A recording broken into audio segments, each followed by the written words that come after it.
sahbihi wa mawalah. Bertemu kembali dengan Bu Rida dalam video pembelajaran Pendidikan Agama Islam dan Budi Pekerti kelas 8 semester genap dengan materi meneladani sifat-sifat mulia para Rasul Allah Subhanahu wa Ta'ala. Adapun tujuan pembelajaran kita pada materi ini diharapkan kepada siswa mampu, yaitu 1. Menjelaskan pengertian beriman kepada Rasul Allah Subhanahu wa Ta'ala. Yang kedua, menunjukkan dalil beriman kepada Rasul Allah Subhanahu wa Ta'ala. Yang ketiga, menyebutkan 25 nama-nama nabi dan rasul yang wajib diketahui. Yang keempat, menjelaskan sifat wajib, sifat mustahil dan sifat jaiz para nabi dan rasul. Yang kelima, menjelaskan rasul yang ulul azmi. Dan yang keenam, menjelaskan hikmah beriman kepada Rasul Allah Subhanahu wa Ta'ala. Beriman kepada Rasul Allah Subhanahu wa Ta'ala merupakan rukun iman yang keempat.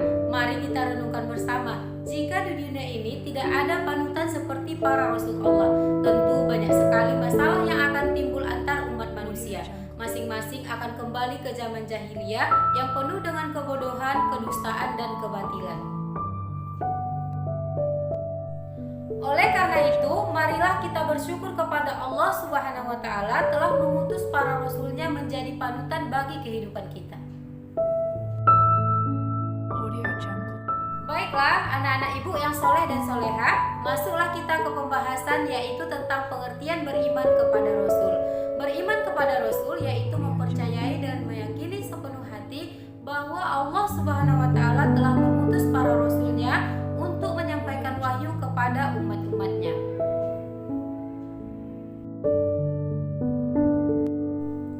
Anak-anak ibu semua, sekarang ibu mau bertanya, apakah perbedaan antara nabi dan rasul? Pasti di antara kalian sudah ada yang tahu kan?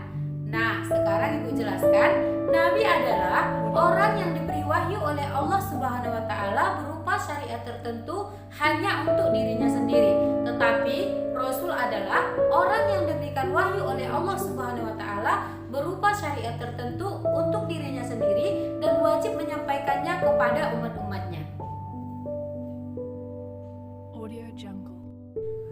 Kita wajib mempercayai dengan sepenuh hati terhadap kerasulan para utusan Allah, sebagaimana firman-Nya dalam surah Al-Imran ayat 164 sebagai berikut. A'udzu billahi minasy syaithanir rajim.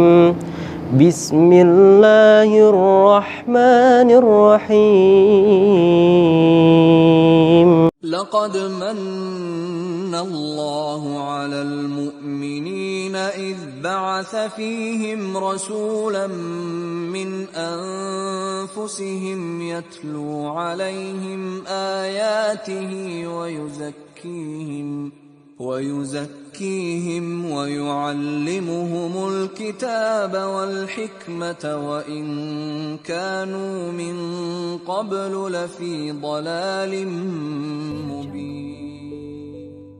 Yang artinya, sungguh Allah telah memberi karunia kepada orang-orang yang beriman ketika Allah mengutus seorang Rasul, yaitu Muhammad, di tengah-tengah mereka dari kalangan mereka sendiri, yang membacakan kepada mereka ayat-ayatnya, menyucikan jiwa mereka dan mengajarkan kepada mereka Al-Quran dan hikmah ataupun sunnah, meskipun sebelum mereka benar-benar dalam keadaan kesesatan yang nyata.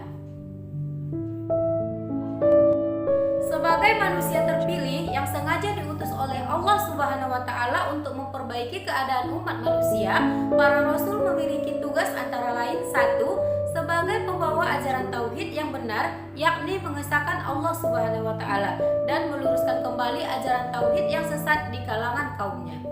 Kedua, sebagai pembawa kabar gembira bahwa hamba-hamba Allah Subhanahu wa Ta'ala yang taat kelak akan mendapatkan balasan kebaikan di surga. Yang ketiga, sebagai pemberi peringatan bahwa manusia yang ingkar, berbuat kejahatan, maksiat dan menganiaya akan mendapatkan balasan di neraka. Dan yang keempat adalah membina kehidupan manusia agar menerapkan akhlak mulia.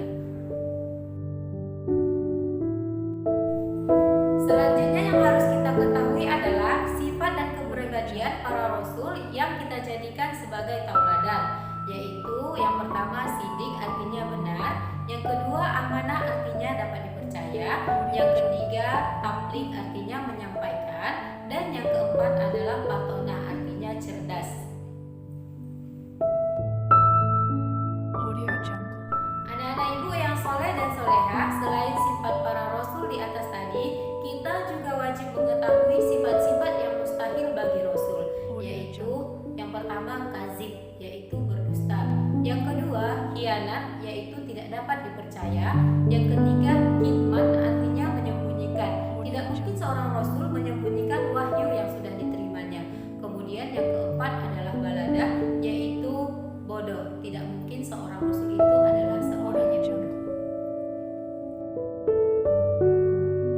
Kemudian para rasul Allah juga mempunyai sifat yang jaiz, yaitu aradul basyariyah atau bersifat dan berperilaku sebagaimana manusia biasanya, seperti makan, minum, haus, lapar, letih, dan lain-lain.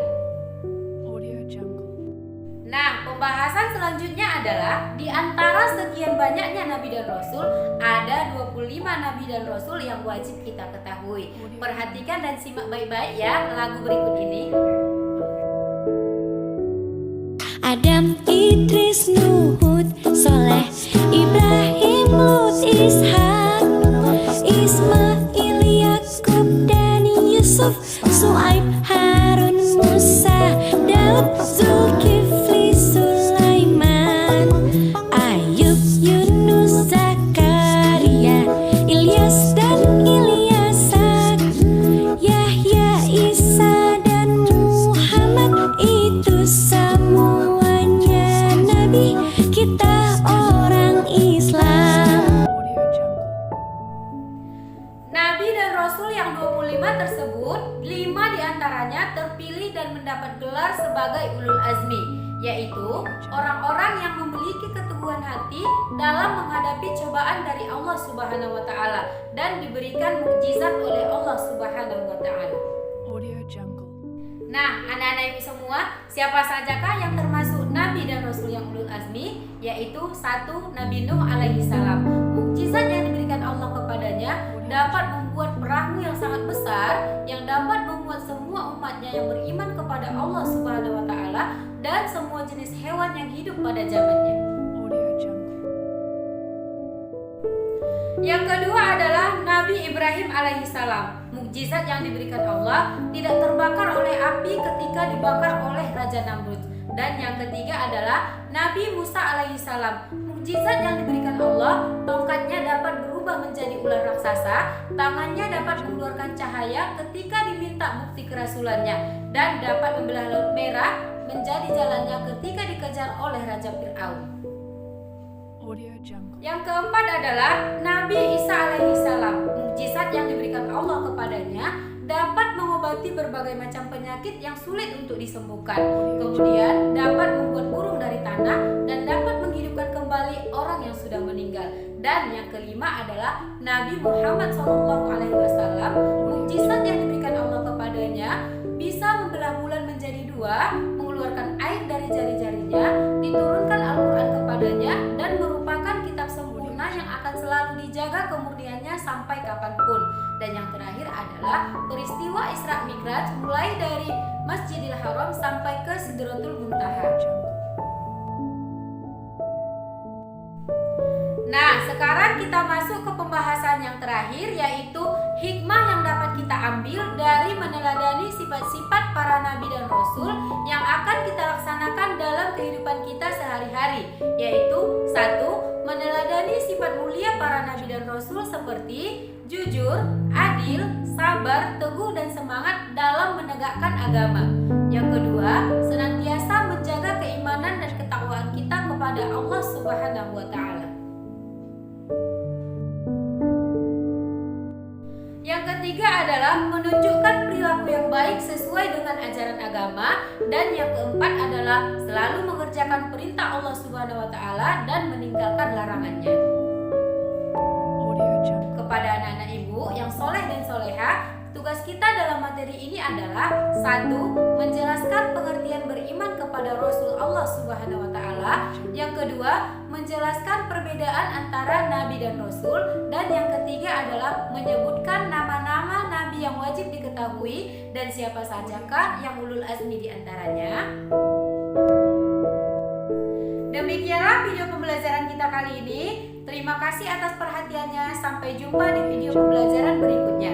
Kepada anak-anak semua, jangan lupa selalu mengulang pelajarannya di rumah dan tetap semangat. Ibu akhiri, wallahu a'lam bishawab, walhamdulillahirabbil alamin. Assalamualaikum warahmatullahi wabarakatuh.